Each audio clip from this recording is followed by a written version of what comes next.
Hi everybody, this is Mrs. Delvazo, just giving you a little video update. I'll try to do these every so often, just to kind of give you an update for the week and to show you some simple things you can do at home with your kids so that you can practice some of the skills that we're doing in school.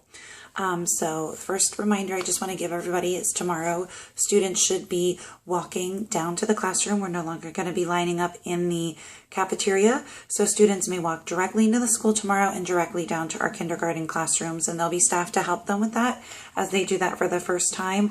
But older brothers and sisters are more than welcome to walk their students down, or younger brothers and sisters down to kindergarten as well. There'll be people at Kiss and Ride also to designate children and tell them where to go. This week we're going to be working on a number of new skills as we get really into our kindergarten year. In reading, we're going to be doing a lot of asking and answering questions, which is one of our indicators that lasts all year long. In order to get us started with that, we're going to be working on Where the Bear. So we'll learn a song about Where the Bear and really working on the questioning word where this week as we define what the setting is to a story and where the story is happening. So you can ask your students a little bit later this week about who's Where the Bear and what that means, and you can start asking them a lot of where questions and have them answering them, or even asking them to ask you a where question. You know, where are we going? What time are we going to be there? We'll learn all of the different question words as we go through the school year. But that's one thing you can do at home just to easily get that started, is start talking about Where the Bear. In writing this week, we're going to be talking all about those details and pictures, and so we'll be doing some wordless picture books and having students actually make up the story orally, really practicing that oral language before we start writing, and getting that strong base of oral language before we start putting pen to paper. And students will continue to work on adding detailed drawings, and we'll start labeling a little bit this week too. Labeling can just be as simple as the beginning sound of a word if they don't know how to spell one, or they can label full words, or they can even caption their picture. So we'll scaffold students based on where they are and what they're able to do with their writing thus far. So they may be writing a little caption, maybe just labeling an initial sound, or maybe labeling a word, or actually maybe just drawing a little arrow if they don't have any of those skills yet, which is fine too. In math, we're going to be classifying objects this week and sorting. Just a little thing that you could do at home is I have little gummies. My kids love these fruit snacks. You can open those up and just ask your kids to classify and sort them.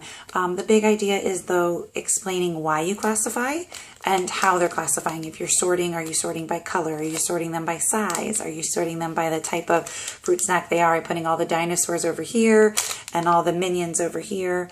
You can do this with beans. You can do this with Fruit Loops. You can do this with buttons in your house. You can do this with shoes that may be scattered by your front door. You can do that with anything, but really just getting them talking about why they're sorting in a certain way. So that'll be a big part of what we're doing in math this week, as well as working on some basic counting skills. By the end of quarter one, students only need to be able to count to 15 and be able to rote count to 15. So there is not a big number per se that we're going to be working on. It's counting to 100 by the end of the year, so we'll work with students where they are on those skills.